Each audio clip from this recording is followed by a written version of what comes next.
Vila, porque o professor Vila traz que patrões e empregados estão, se Campos Neto e Lula não falam a mesma língua na questão dos juros, patrões e empregados sim, porque o presidente da Fiesp criticou a manutenção das taxas e as centrais sindicais foram na mesma linha, professor? É aquilo, Amadeu.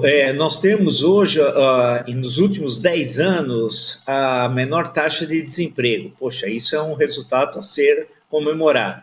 Nós temos uma inflação sob controle, um enorme saldo na balança comercial, ou seja, o Brasil exporta muito mais do que importa.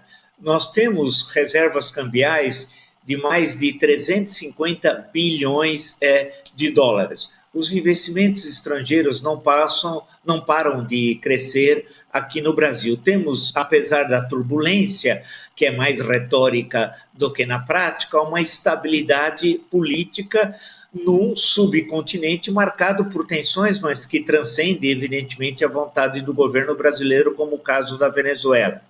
Por outro lado, as questões internacionais invocadas pelo Banco Central, a questão do dólar, da valorização do dólar internacionalmente e de alguns distúrbios internacionais, isso nós sempre teremos, né? Conflitos do mundo nós temos desde há muito, né? Desde Adão e Eva. Portanto, na verdade, temos lá desde a canção de Gilgamesh, que antecede, inclusive, a redação da Bíblia, o episódio do dilúvio, que é anterior na literatura mesopotâmica. Então, a grande questão, podemos ter conflitos que se estendem no Oriente Médio, eventualmente o caso da Ucrânia, a Rússia deve permanecer, tudo infelizmente, claro.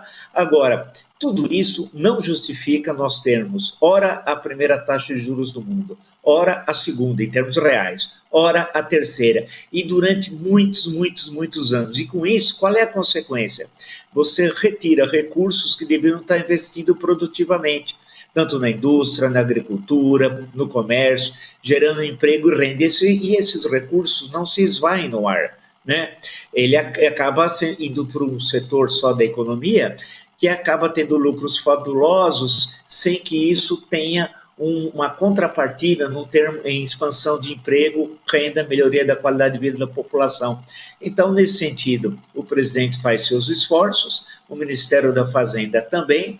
No caso aqui de São Paulo, a declaração do presidente da Fiesp, que é um empresário, filho do ex-vice-presidente José Alencar, que sempre também discutiu e achou um absurdo a taxa de juros, vocês se recordam especialmente no governo Lula I, e as centrais sindicais que sabem quão importante é a diminuição da taxa de juros, que isso tem um reflexo direto, mas direto mesmo, na taxa de emprego e da melhoria dos salários e da qualidade de vida dos trabalhadores, né? Ô, Franci, agora há uma espécie de consenso, né?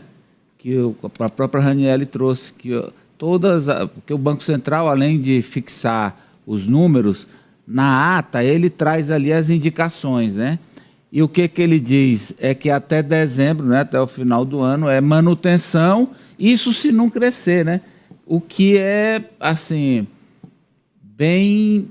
funciona como uma âncora para a economia, né? Sem dúvidas. E o Banco Central, especialmente na figura do Campos Neto, age politicamente, Amadeu, porque o professor Vila citou o fato do Brasil ser o terceiro com a maior taxa de juros do mundo e ficar atrás apenas da Turquia e da Rússia. E vale sempre lembrar que a Rússia enfrenta uma guerra contra a Ucrânia. E a economia brasileira dá ótimos sinais de recuperação após um período de estagnação durante a gestão do então presidente Jair Bolsonaro. Então, todos os encaminhamentos que são dados com essa manutenção e a possibilidade de um aumento na taxa de juros crava que sim, a atuação de Campos Neto é uma atuação política. E a perspectiva de que isso vai mudar será apenas a partir do ano que vem, em que possivelmente o presidente Lula irá indicar o Galípolo, mas o Banco Central agindo contra o que a equipe econômica do governo Lula aponta, Amadeu, é extremamente prejudicial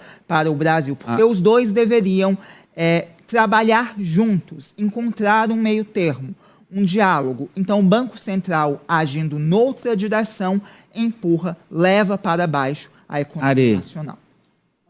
Já estava previsto. Então, eu concordo com o professor de que aí há uma falsa crise, né? O Lula continua defendendo a redução da taxa de juros, mas na última reunião já havia essa sinalização. Então, era esperado, não foi surpresa, não teve viés de surpresa. O BC já havia, o Copom em especial, já havia sinalizado que a série de quedas na taxa básica de juros já havia terminado. Por quê? Eles alegam, né, um cenário externo muito mais que o interno. Porque aqui no cenário interno, todos os indicadores são positivos, inclusive o ajuste fiscal, que o governo sempre tem um discurso de tentativa de alcançar a meta, um discurso de sensatez, de responsabilidade fiscal. Então, fatores internos, o Copom não tem o que alegar. Aí ele partiu para os externos, atendendo, inclusive, o mercado, esse fluido e etéreo ente chamado mercado. Claro, e você acha que é técnico. O Francis disse que é político. Eu acho que é técnico. O Ari acha que é técnico. E acho que a prova é o fato dos representantes do Lula terem votado também. Não, mas ali é uma concertação interna corpore, que eles não podem se digladiar lá dentro. Acho. Mas desculpa, mas é a até sua os opinião. os Estados Unidos manteve, mas já sinalizou para um possível Mas corte. nós teremos aqui, atenção, a opinião da... A Poli vai decidir aí. A Polinúmeros. É uma novelinha política chata, né? A novela política chata. E já tá cansativa essa briga entre novela política Campos Neto, Lula, Lula, Campos Neto. A gente sabe que não tem como se resolver agora, até que haja uma troca. A gente vai continuar lidando com isso, porque o Campos Neto não vai dar o braço a torcer, muito menos Lula. Vamos lá.